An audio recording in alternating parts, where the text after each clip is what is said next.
Hey there, YouTubers, and welcome back to another sweet beginner video and another video in this greetings series.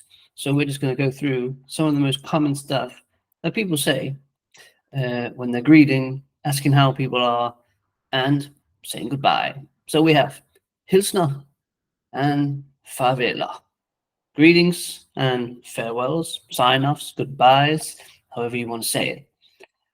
I remember when I used to give bike tours in Copenhagen, I used to tell about the history of Copenhagen and combine it with Danish language. I was kind of like combining my passions, if you like.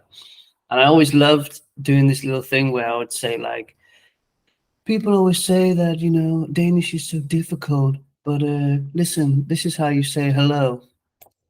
Hi. Hi. It's not hard, is it? And guess how you say goodbye? Hi, hi. Just double hi. Hi. Hi, hi. Actually, just saying one hi is also acceptable when you leave. You can also say, yeah, hi.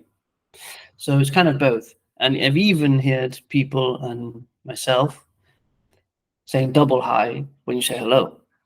So they're kind of interchangeable. But in general, hi and hi, hi. I'm going to play this little thing and just pause it when I need to. Next up, here we go. A few other ways to say hi. Hi, sir. Hi, sir. The slightly more colloquial, laid back sort of hello. I guess in English you might say hiya or howdy or something like that. And then an even funnier sound is hello. Hello. I love this one because sometimes it's used when when someone's just not listening to you and you're like boom boom boom hello Eranonium. Anybody home? And you can also use the word hello for that. Literally like when you're knocking on somebody's door. Hello, Eranon. And the next step, hello, sir. So I don't know. They're getting, for me, like sillier as you go up this ladder. Hi, sir. Hello. Hello, sir. All right, you can have fun with it. Mix it up a little bit. Basically, they all mean hello. Cool. Next one. Vasa. Vasa. Silent H. I've put an apostrophe because there should be a D. Vel. Sa. And this means what's up. So I've put a little, I don't know, gangsterish looking guy with dreads and a necklace because I don't know. It's the most sort of street, laid back, colloquial way to greet someone. Right? If a friend calls me, if I bump into someone, I would often say, "Hey, what's up?" And even you can say "Hey" rather than "Hi." So whatever, that's all. And the bog standard response for that's all is "Ik somal" or "Ik somal." XML, not so much, which is kind of funny because you might say not so much, and then you actually go on to say a bunch of stuff. So yeah, there actually was a lot going on. But whatever, that's what we say. We say XML. Notice the word mal here also. Don't pronounce the G. You could pronounce it like Mayat, but never Megit, Megit, anything like that.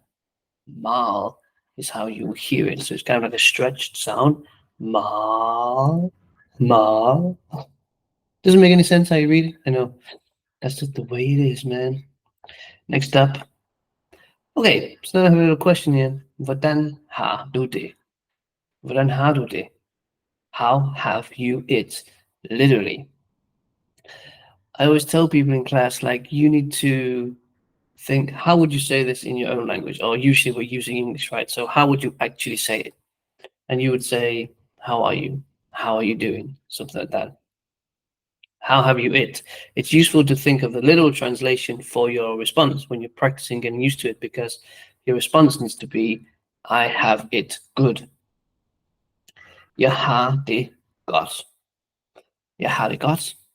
And of course, you mix up the word "got" with other words. Depends how you're doing, right? Jeg har det fint. Jeg har det fantastisk. Jeg har det ikke så godt. Not so good. Depends. But the magical thing about this question is you can use it to ask about a third person. So switch out the word du with Liam. Hvordan har Liam det? Or replace it with the kids. Hvordan har børnene det? Or your mom. Hvordan har din mor det? And so on and so on. Cool. Oh, one thing I have to mention is this question is reserved for people you kind of know and you've met already. I probably wouldn't use it as a greeting. Actually, I wouldn't use it as a greeting for somebody I've just met. And I mention that because often I hear that, for example, in the States, they might say, "How are you doing?" As a greeting, a way to say hello. We wouldn't do that in Denmark. The next one, however, might be a bit more acceptable as a kind of greeting. And that is, Hvordan går det? Hvordan går det? It's still not really a greeting. You're asking, how's it going, right? So you probably have a greeting before that. Hi, hvordan går det? Hvad så? Hvordan går det? So you start combining them. How goes it? So our response this time, it goes good, it goes bad, it goes fantastic, whatever. Det går godt, tak. I've added the word tak here because it just seems natural. Det går godt, tak. Det går godt, tak.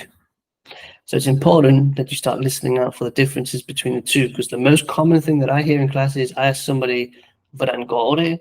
And they respond with, jeg har det godt. Which is not completely wrong in a sense. It's not really super bad. But I recommend trying to match them, right? Match the response and the question. Cool. Let's go onward. Next. Hiki Samar, didn't we already have him? And maybe I went forward too much and then I came back. I don't know what happened there. V6. There we go. V6. V6. It's the happiest dinosaur I think he is I ever saw. So he's saying, see you later, V6. And the response is kind of a bit odd. And again, it's because if you translate literally, we see. Oh no, we see. That do we. Det gør vi. Det gør vi. Det gør vi. Vi ses. Det gør vi. Again, in English, you maybe say, see you later, you will. If anything at all. See you later, you will. Some people say, yeah, see you later. But that's the cardboard, the box response. Not cardboard. It's not cardboard. It could be plastic. It could be metal. It doesn't matter what material it is. It's the standard way to respond to V6. Det gør vi. Nice. Few more. Farvel, of course. Farvel. Farewell. Means bye-bye again. Farewell, we don't use so much in English anymore. It sounds a little bit formal, a bit old-fashioned maybe. And I guess I could say the same for farvel in Danish, but maybe it's used a bit more than it is in English. I would often hear it in a context of kids saying goodbye to their grandparents. Farvel, mor. Farvel, far. Because you're saying bye in this sort of way. Yeah. Let me know in the comment section. When have you heard farvel? In what context have you heard it?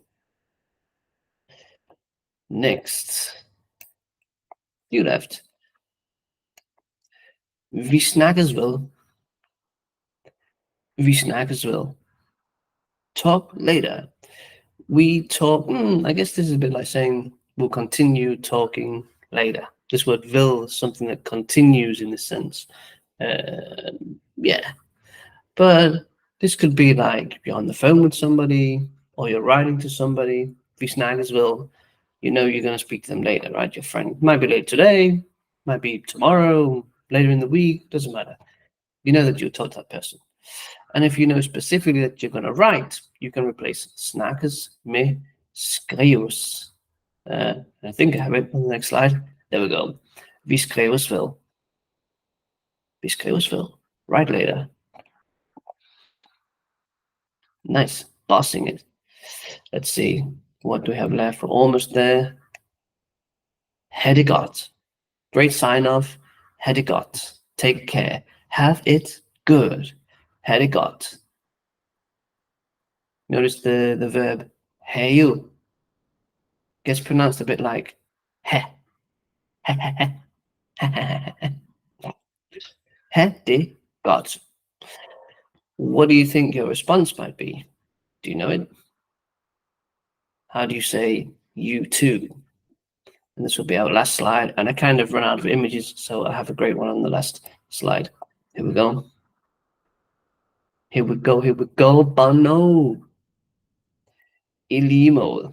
3 words. I lige måde. I lige måde. And that is most of the stuff you need to say hello, to ask how it's going, and to say bye-bye. I lige måde. Så tak, fordi du så med. Thanks for watching. Og vi ses i den næste video. Ha' det godt.